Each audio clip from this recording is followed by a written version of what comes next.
She says I don't at the altar. You don't have to go back in there. Barefoot in her wedding dress, know. she runs. At the curb, the black What do I taxi do driver now? she threw her wallet at last night opens his Maybe door. this is where I'm supposed to be. Maybe it is. Before we dive in, make sure to hit subscribe, tap like and share this video. The more voices we reach, the louder these stories become. And drop your city in the comments. Let's see where love finds us. The first thing Malik noticed about her was the dress. White silk spilled over the back seat of his taxi, like someone had emptied a cloud into it. Lace edges brushed the floor mats. A veil hung crooked over her shoulder. And in the middle of all that softness sat a thick, curvy white woman with mascara streaking down her cheeks, chest rising and falling like she'd sprinted out of her own life. "Drive!" she gasped, yanking the door shut so hard the whole car shuddered. "Please, just anywhere that isn't here." Malik's fingers tightened around the steering wheel. Night drizzle dotted the windshield, Lagos traffic humming in the distance, but on this quiet side street near the hotel, it was just them and the sound of her breathing. "Seatbelt, ma'am," he said, because rules were easier than emotions. Her hazel eyes snapped up in the rearview mirror, wild and wet. "Are you serious?" "Yeah," he replied gently. "I'm serious about you not flying through my windshield tonight. Seatbelt, please." For a heartbeat, he thought she might scream. Instead, she let out a broken laugh that sounded like something cracking. "Fine," she muttered, fumbling with the belt. Her cleavage pushed against the structured bodice as she twisted, the dress too tight, too perfect, too much. "There, happy?" Malik put the car in gear. "Not really, but we'll work up to that." He eased onto the road, letting the taxi glide away from the glowing hotel entrance they'd started beside. The kind of place where men in suits and smiles held doors for people who never worried about fuel prices. In the mirror, he watched her grip a bouquet so hard white roses were bending. Her fingers, ring finger heavy with a diamond that could pay off his debts twice over, trembled. "Where to?" he asked. She stared out the window, city lights stuttering across her face. "I don't know." He waited. People thought drivers were just moving bodies from point A to B, but Malik had learned they were moving secrets too. You didn't rush secrets, especially not on women in wedding dresses at 8:47 p.m. "It's your wedding tonight?" he asked softly. "Tomorrow," she said. "Rehearsal dinner, welcome drinks, last chance to run." The last sentence came out half joke, half plea. "What's your name?" he asked. She hesitated. "Sienna." "Sienna," he repeated, letting the name sit in the car. "I'm Malik." "Nice to meet you, Malik," she said, voice shaking. "You're part of my runaway bride fantasy now." He huffed a laugh. "I charge extra for that." Her lips twitched, almost a smile, then flattened again. Silence stretched between them while the city slid past. Shops closing, okadas weaving, the smell of roasted corn drifting through a crack in the window. He took them toward the bridge, where the view opened and the water below caught stray lights like shattered stars. Night wind slipped in, cool against the heat of the day. "You got someone waiting on you?" Malik asked, eyes still on the road. "Family inside that hotel?" "Everyone," Sienna whispered. "My mother, my sisters, half of his company, a photographer, a planner, a makeup artist who hates humidity. They're probably all screaming right now." "Your fiancé?" he prompted. Her jaw flexed. "Blake, he's probably not screaming, just controlling the situation." "That sound like a good thing?" Malik asked, keeping his voice neutral. "He makes everything efficient," she said bitterly. "Feelings are messy, according to him." Malik felt something tighten under his sternum.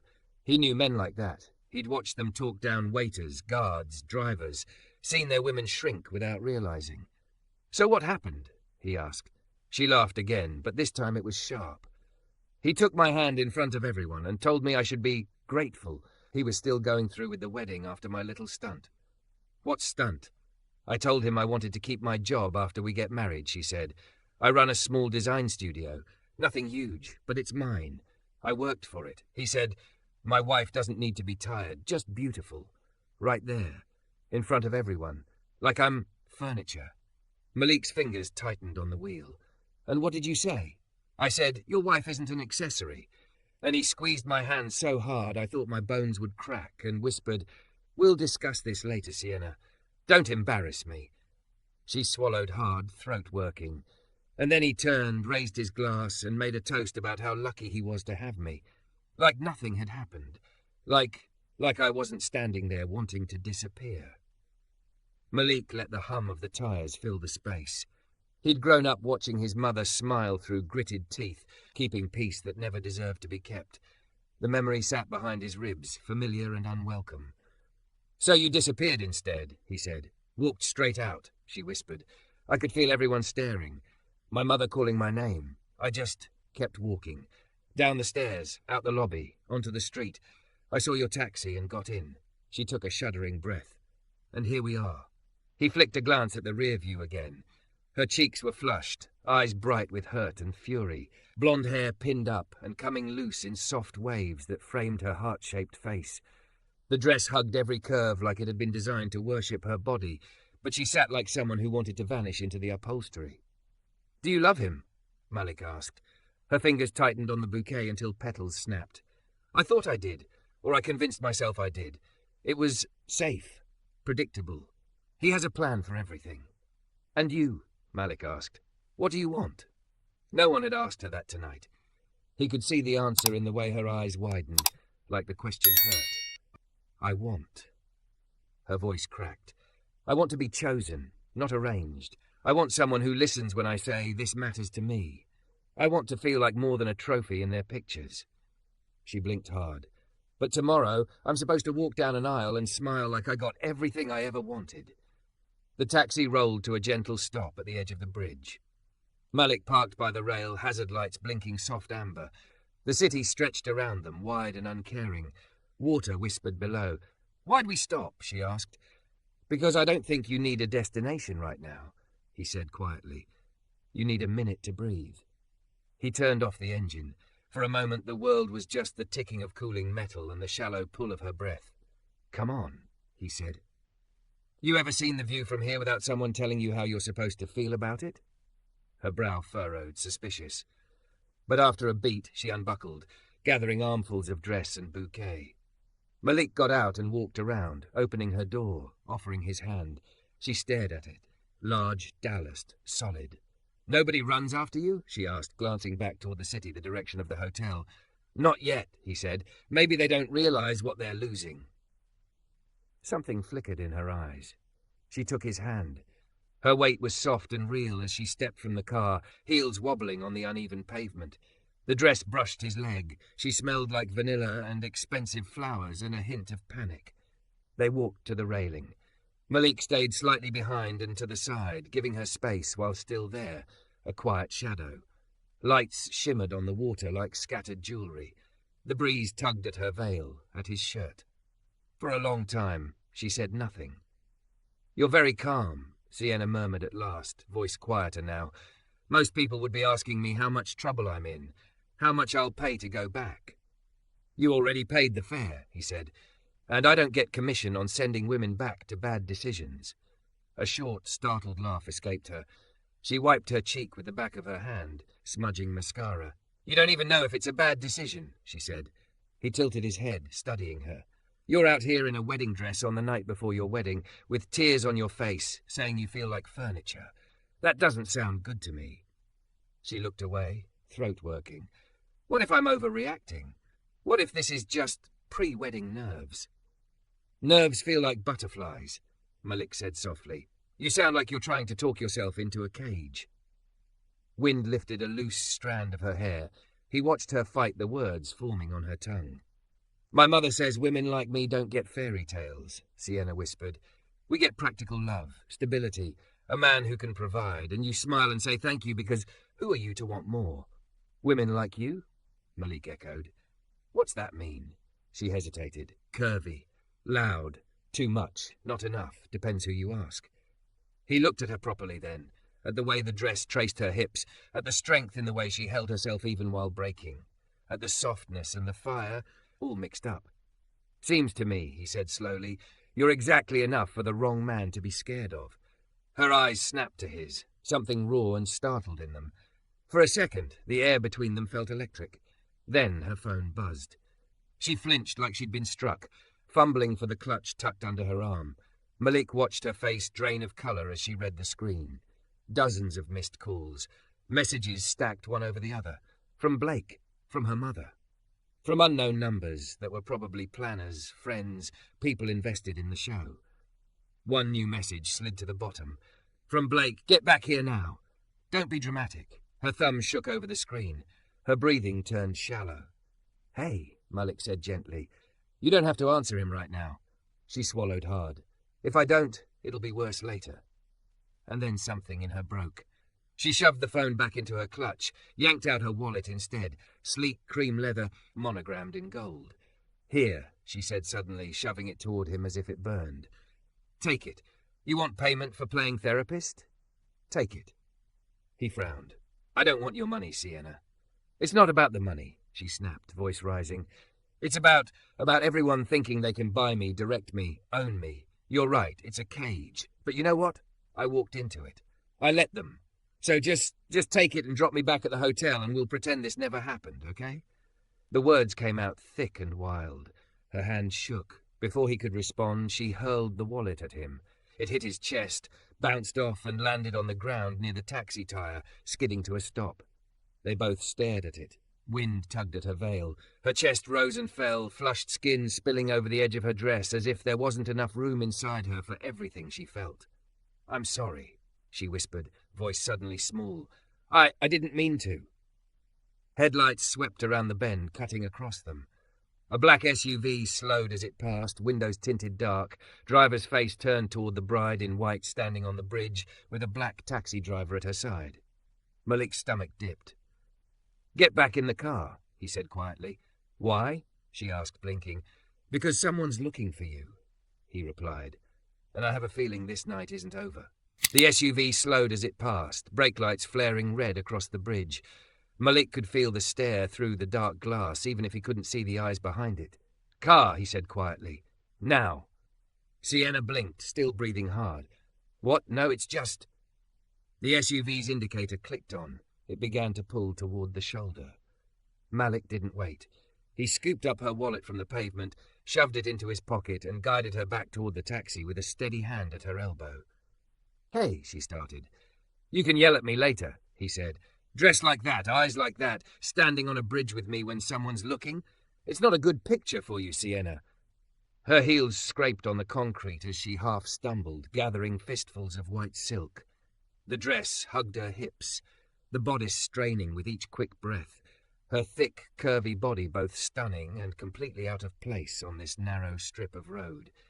He opened the door and almost lifted her in. By the time he slid behind the wheel, the SUV had fully stopped behind them. Head down, he said, already turning the key. What? Trust me. Something in his voice cut through her panic. She ducked instinctively, veil slipping forward to shield her face. The SUV's headlights washed over the taxi. Malik pulled away, smooth but fast, tires bumping over the rough asphalt as he merged back into the late-night traffic flow. In the rear view, he saw the SUV pause, then ease forward as if trying to follow. Malik took the next turn, then another, weaving through back streets he knew like veins on his own hand. You're being dramatic, Sienna said faintly from the back. That might not even be... Is there anyone in your life, he asked, taking a hard left, who would be even a little okay with you out here alone in a taxi with me right now? She hesitated. No. Then I'm not being dramatic, he said. I'm being careful. The city folded around them. Narrower streets, small shops, flickering signs, air thick with frying oil, smoke, and the faint sweetness of night flowers. Malik's shoulders loosened when the SUV no longer glowed in his mirrors. Only then did he slow to a normal pace. From the back seat, Sienna uncurled slowly, pushing her veil back. Her cheeks were flushed, eyes wide. I feel like I just escaped a prison transfer, she muttered. Sorry, Malik said. Didn't mean to scare you. He exhaled. I've seen how fast those stories turn ugly. Drunk bride, jealous driver, scandal. Doesn't even have to be true, just has to sound juicy enough. Her throat moved as she swallowed. Blake would hate that, she said, because of how it makes you look. Malik asked. Her mouth twisted. Because of how it makes him look. They drove in silence for a few minutes. The adrenaline ebbed, leaving something raw behind. Take me back, she said finally, voice small. He glanced up. To the hotel? Yes. She stared at her hands, fingers knotting in the bouquet, now missing petals. I can't disappear. Not like this. My mother will have a heart attack. The press will eat it up. Blake will spin it. Her jaw clenched. He always does. You sure? He asked. No, she said honestly, but I don't know what else to do, slowly. Choices had weight. Sometimes people weren't ready to drop them yet. All right, he said, but not the front entrance. Her brows drew together. Why not?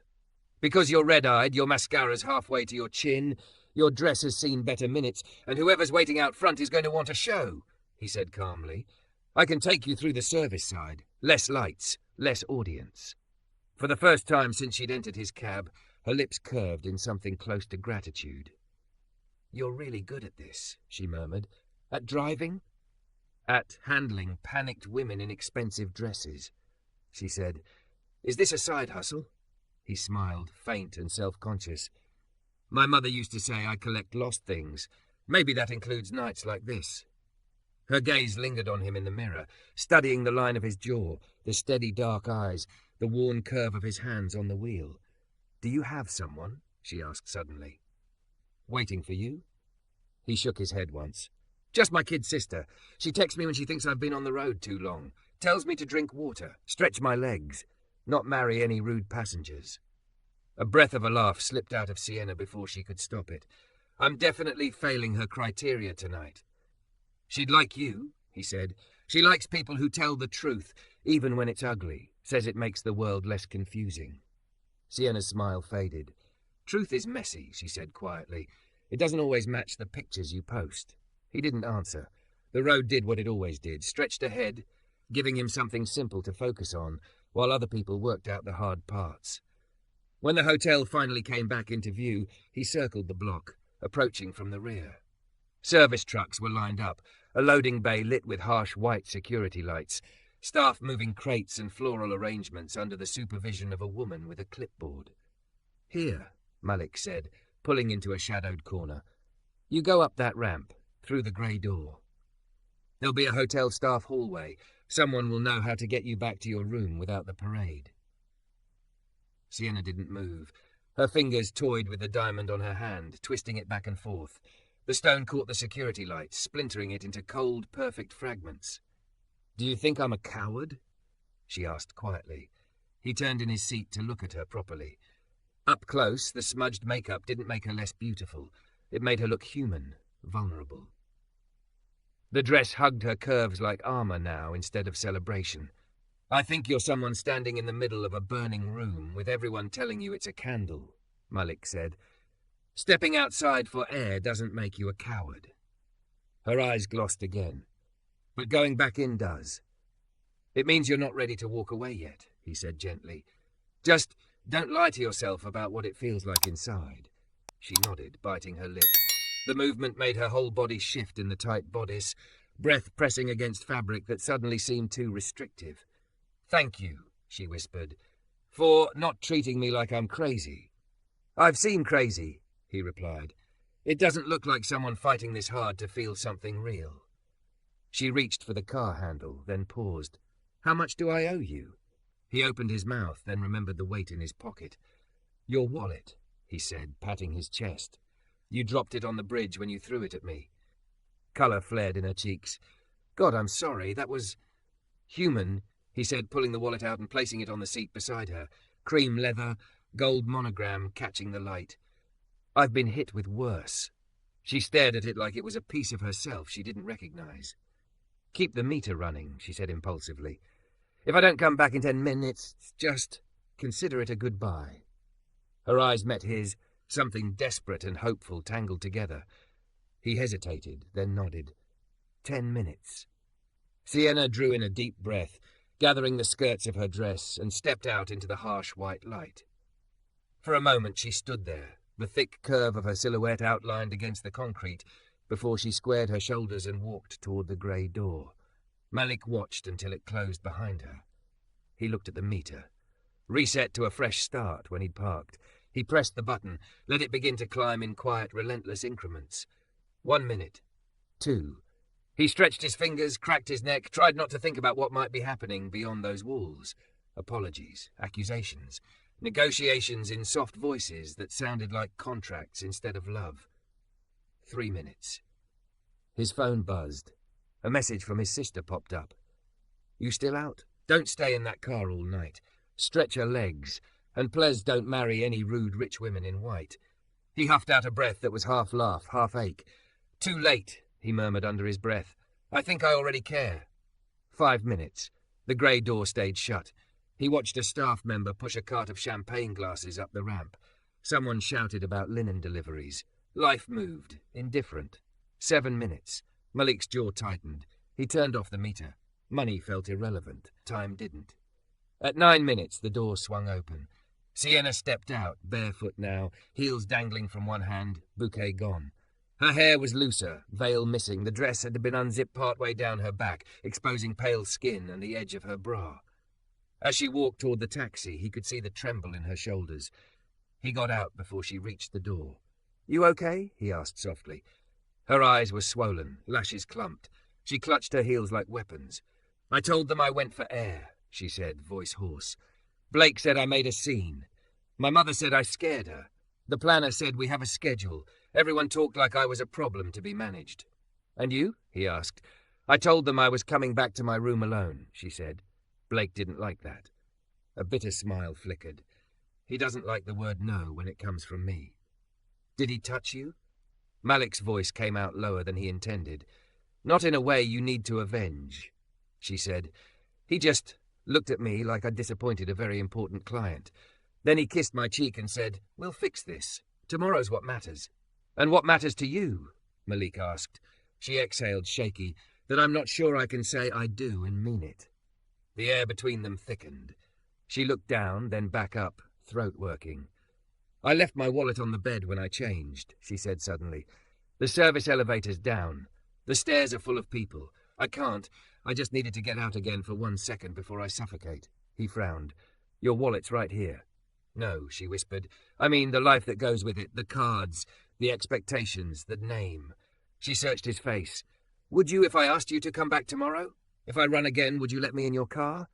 His heart lurched, a hard, painful beat. "Yeah," he said quietly. "You call, I come. No questions." Sienna nodded, eyes shining. "I don't even have your number." He took out his phone. "Give me yours," he said. "I'll text you so you have mine." She rattled it off. He typed, then sent a blank message. Her clutch vibrated faintly where it hung from her wrist. "Now you've got it," he said. She stared at the screen, then at him. "If I don't call, I'll still be driving," he said. "You'll still be breathing. That's enough." Silence settled, heavy and intimate, in the narrow space between them. Close up, he could see the faint freckles dusting her chest, the way the bodice left a soft mark on her skin where it had pressed too tight. "Thank you," she whispered. "For the bridge. For the detour. For letting me be a mess." "Anytime," he said. "Just maybe don't throw anything at me next time." A ghost of a smile touched her lips. No promises. He walked her to the grey door. This time, she didn't go through immediately. She paused, hand on the handle, turning back. "If I call you tomorrow," she said, voice barely audible, "it'll be because I finally decided I want more than stability." His chest ached. "Then I'll drive like hell." She nodded once, like they'd just signed something invisible, then slipped through the door. It closed softly behind her. Malik stood there for a long moment, looking at the metal surface as if he could see through it. Only when his phone buzzed again did he move. Unknown number. "Thank you." He exhaled slowly, thumb hovering over the screen. He typed back. "If you decide to run, don't throw your whole life at me next time. Just bring yourself." He hit send before he could overthink it, then slid into the driver's seat. The city waited outside, full of people going where they were told, doing what was expected. Tomorrow, he thought as he started the engine, one thick, curvy bride in a white dress might decide to do something else. And if she did, he would be there, with her wallet, with his car, with a heart he hadn't planned on offering to anyone, ready to drive toward whatever came next. Sienna woke to the sound of knocking and a weight on her chest that had nothing to do with the corset she would be laced into later. "Sweetheart?" Her mother's voice was muffled through the door. "We're on a schedule." Her phone lay on the pillow beside her, screen dark. When she tapped it awake, the first thing she saw was the last message from the night before. "If you decide to run, don't throw your whole life at me next time. Just bring yourself." She stared at Malik's words until they blurred. Another knock, sharper. "Sienna, we really don't have time for you to oversleep today." "I'm up," she called, her voice rough. "Just give me a second." Her reflection in the bathroom mirror looked like she'd fought a war in her sleep. Eyes puffy, blonde hair flattened on one side, mascara ghosts still smudged along her lashes. The thick curves of her body were swaddled in a hotel robe, belt digging into soft skin at her waist. "You could still walk away," a small voice whispered. "And go where?" Another whispered back. She splashed cold water on her face, pressed a towel to her eyes until the swelling dulled, then opened the door. Her mother swept in first, fragrance and nerves and the rustle of silk. "Thank God. I thought you'd, well." Her gaze softened for half a second. "You gave us quite a fright yesterday, you know." Sienna sank onto the edge of the bed. "I went for air. You vanished." Her mother smoothed an invisible wrinkle from the robe. "People noticed. Blake noticed." "Blake always notices," Sienna muttered. "And that's a bad thing?" A warning edge crept into her mother's tone. "He's a good man. He takes care of you, of us. This is stability, Sienna. You don't throw that away over feelings." The word tasted like something cheap in her mouth. "I'm not trying to be ungrateful," Sienna said, fingers twisting in the robe belt. You're scared." Her mother's voice gentled just a little. She cupped her daughter's cheek. "Every bride is. You're about to start a new life. It's normal to panic. But you push through. You choose the sensible thing, not the dramatic thing." Sensible, not dramatic. The echo of Blake's text from last night, "Don't be dramatic," rang in her ears. "I just want to be sure," Sienna whispered. "You'll never be 100% sure about anything," her mother said briskly. "You pick a good man and you build something solid. That's how grown women do it." Grown women. Practical love. Furniture that matched the room. By the time the stylists swarmed in with their brushes and curling irons, Sienna felt like she was watching it all from outside her own body. They painted her face into perfection, pinned her hair into glossy waves that spilled over her shoulders, cinched the dress so tight she could feel her heartbeat against the boning. "You look like a dream," one of the bridesmaids breathed as Sienna turned in front of the mirror. The thick curves she'd spent years being told to hide were on full display, hips hugged by silk, cleavage framed by lace, everything shaped and sculpted into something magazine-worthy. She looked like a dream, she thought. She just wasn't sure whose. Her phone buzzed on the vanity. Unknown number, her brain supplied automatically, even though she already knew. "You breathing?"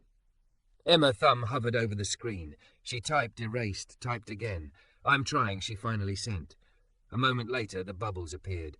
"Whatever you do today, make sure it's yours, not theirs." Heat rushed behind her eyes. She sucked in a shallow breath against the corset. "Sienna?" The planner popped her head in. "They're ready for you downstairs." Her mother pressed a quick kiss to her forehead. "Showtime," she said, smoothing the skirt. "You walk down that aisle, smile, and say I do. After that, everything else will fall into place. You'll see." Sienna followed her out, the dress swishing around her legs like a tide she couldn't fight. Malik parked half a block from the church, far enough that no one would think he belonged to the glossy procession of black cars lined up out front.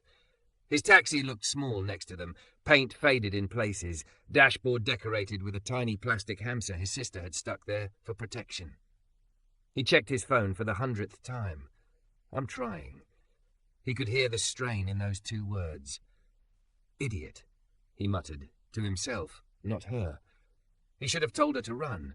He should have told her exactly what he thought of men like Blake, of nights where women cried alone in hotel bathrooms while everyone else adjusted the seating chart. But the choice had to be hers, he knew that. His mother had taught him that too.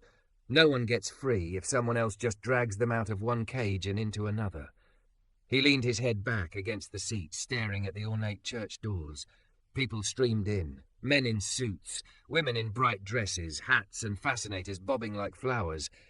If she doesn't call, you drive away, he told himself. You let her live the life she chose. His phone stayed stubbornly silent. The music was too loud. That was Sienna's first coherent thought as the doors opened and the organ swelled. Everyone stood and every face turned toward her. She took a step forward, then another, bouquet trembling in her hands. The dress hugged her thick body like a sentence. Her heart pounded against the bodice, breath shallow and tight. Halfway down the aisle, her gaze snagged on Blake at the front. He looked perfect. Tailored suit, hair slicked back, jaw set in that determined line that had once made her feel safe. He smiled as she approached, the same charming, practiced smile he used in boardrooms and interviews. His eyes, though, were cool, assessing. She reached him. He took her hand, fingers wrapping around hers, with just enough pressure to remind her who was in control. "You look beautiful," he murmured. "Try not to run off this time, The words slid under her skin like ice. The pastor began to speak, voice warm and practiced. Talk of love and commitment, of choosing each other in good times and bad. Sienna stared at their joined hands. You pick a good man and you build something solid. You're exactly enough for the wrong man to be scared of. Malik's voice and her mother's tangled together in her head. "Blake and Sienna have prepared their own vows," the pastor said. "Blake?" Blake turned to her, smile softening into something that looked like tenderness if you didn't know what lay beneath it. He spoke beautifully, of meeting her at a charity gala, of being struck by her laugh, of promising to protect and provide, to give her everything she could ever want. "I promise," he finished, "to take care of you so you never have to worry about anything again." Everyone sighed. It was a good line. Except the part of her that had been staring at the ceiling in her hotel room all night thought, what if I want to worry about things? What if they're mine? "And now, Sienna," the pastor said, smiling, "your vows." Silence fell. She had written words, safe words, neat little promises about standing by him, believing in his vision, making a home together. They sat like rocks in her throat.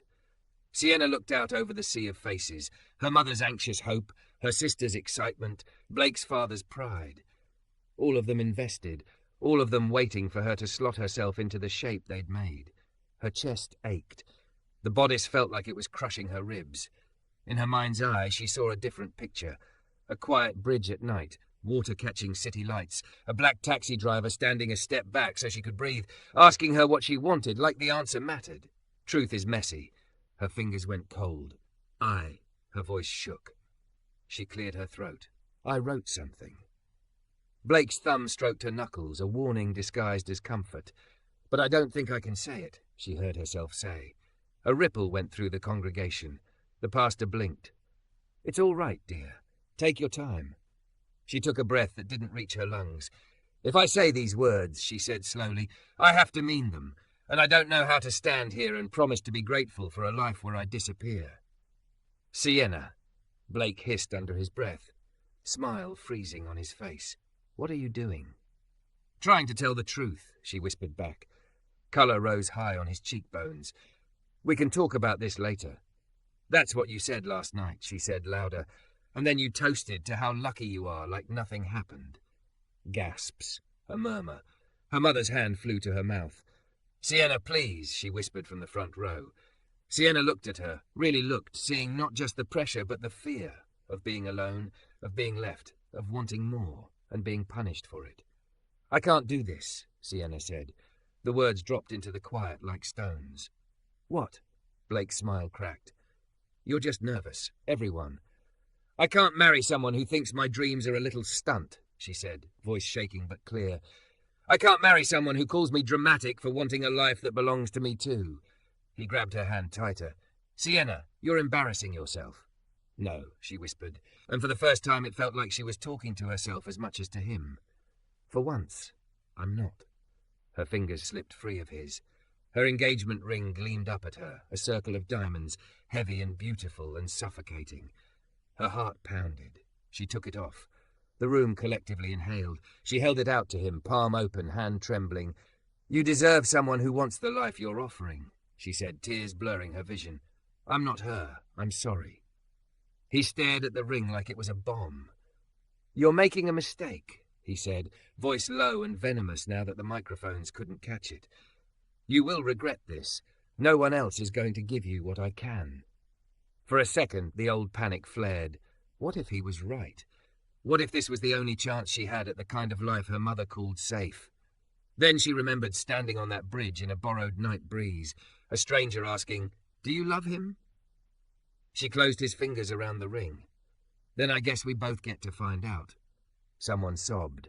Someone else said, "Oh my God." The pastor looked like he wanted to disappear into his Bible. Sienna turned, gathering her skirt, and walked back down the aisle. People moved out of her way without thinking. Maybe it was the look on her face, or the way her thick, curvy body filled the narrow path like a force of nature instead of a decoration. Outside, the air hit her like a blessing. She didn't remember how she got down the steps. One moment she was in the doorway, the next she was on the sidewalk, wind tugging at her veil, heart pounding in her ears. And there, half a block away, exactly where he said he'd be, sat Malik's taxi. He was out of the car before she'd even registered, moving toward him. "You called?" he asked, voice steady but eyes searching her face. She realized, dimly, that at some point between the church door and the street she'd texted him 3 words. "I said no." She let out a shaky laugh that broke on the edges. "I think I just blew up my life." He looked past her, at the open church doors, the silhouettes clustering there, the chaos gathering like a storm. "Maybe," he said softly, "or maybe you just stepped out of the blast radius." She was suddenly acutely aware of how she must look. Smudged makeup, hair half fallen, white dress wrinkled and grass-stained at the hem, bare ring finger held between them like proof of a crime. "I don't have my wallet," she blurted, "or my keys, or anything. I just have this stupid dress and yourself," he said, which we agreed was enough. Her throat tightened. "Where to, bride?" he asked gently. She hesitated, glancing back once. She could see her mother on the steps now, hand pressed to her chest, people crowding around her. Blake stood in the doorway, Blake's ringless hand at his side, fury barely contained. Sienna turned away. "Somewhere with air," she whispered. "Somewhere I'm not Blake's fiancée or the girl who ran from the altar. Somewhere I can just be Sienna." Malik opened the door like it was a doorway to another universe. "I know a bridge with a decent view," he said, "and terrible street food." A real smile, fragile but real, tugged at her mouth. "You're very sentimental for a taxi driver." "Don't tell my other passengers," he said. "They'll start expecting therapy sessions with their rides." She slid into the back seat, the familiar smell of his car wrapping around her, faint cologne, vinyl, a hint of spice from some meal he'd eaten on the go. He got in, started the engine, and pulled away from the curb. In the mirror, their eyes met. "You sure?" he asked quietly, one last time. She looked down at her bare hand, then at the road opening up ahead. "For the first time in a long time," she said, voice steadying, "I think I might be." He nodded, something like relief flickering across his face. "Then let's go find out what your life looks like when you're the one driving." She laughed, wet and grateful. "Pretty sure that's your job." "For now," he said, "until you're ready to take the wheel." They drove toward the water, away from the church bells and the expectations and the ring she'd placed back in the hand that had given it. Behind them, a version of her life closed like a door. Ahead, with a black taxi driver who'd returned the wallet she'd thrown at him and caught something much more dangerous in the process, another one began, messy, uncertain, and finally hers.